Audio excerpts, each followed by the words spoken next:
Hi, it's Sarah. Something happened this week that brought back a flood of memories I thought I'd buried. And it made me realize how far I've really come. Thank you for being here. Let me tell you about it. Tuesday afternoon, I was at work when I got an unexpected email. The subject line read, Class of 2015 Reunion. Save the date. My high school reunion. 10 years. I stared at that email for a solid 5 minutes, my stomach twisting into knots. Patricia noticed from across the office. You okay? You look like you've seen a ghost. High school reunion invitation. In Ohio. This summer. Are you going to go?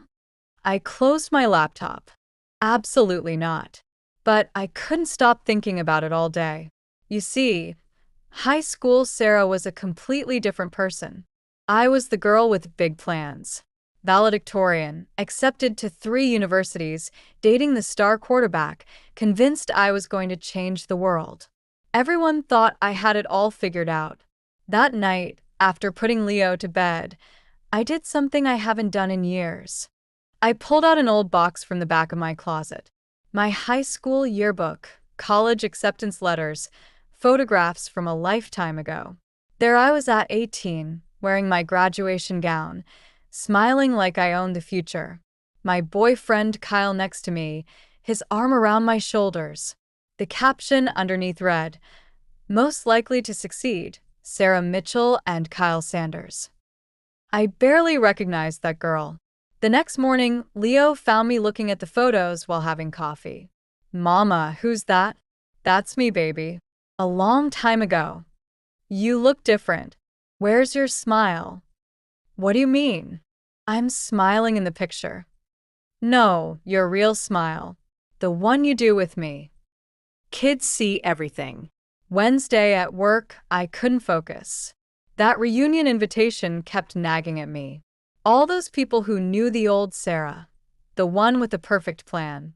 What would they think if they saw me now? Single mom. Took 7 years to finish a degree I never used.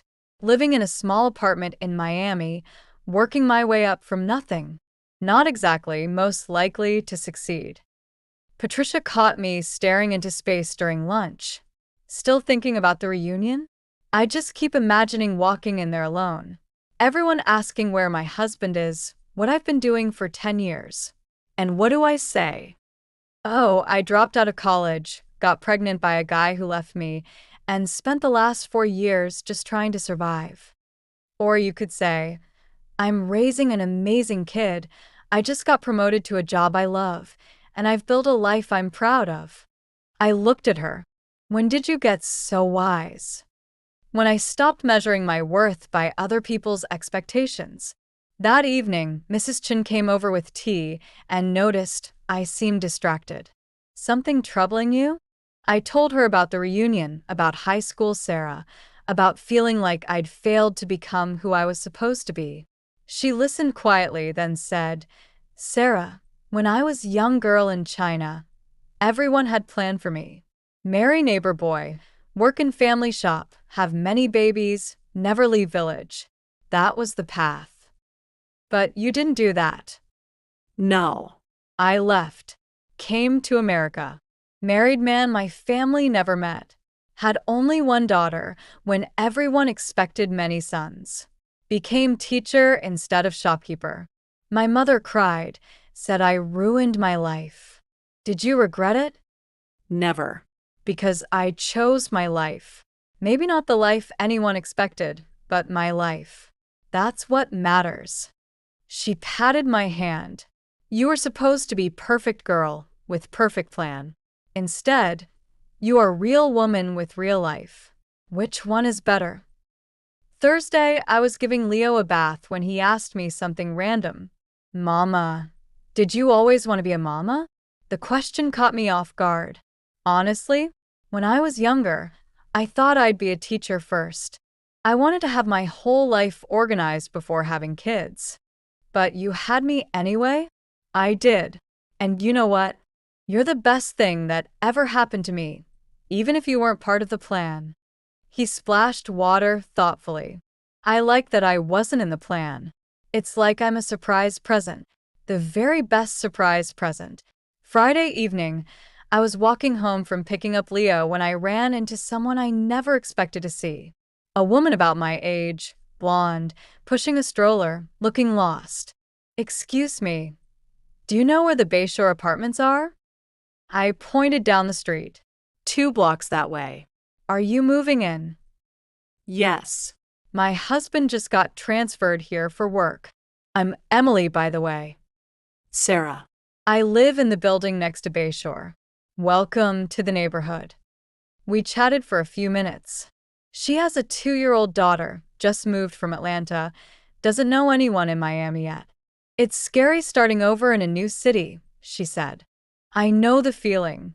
I moved here 4 years ago, pregnant and alone. But I found my people. You will too." As we said goodbye, I realized something.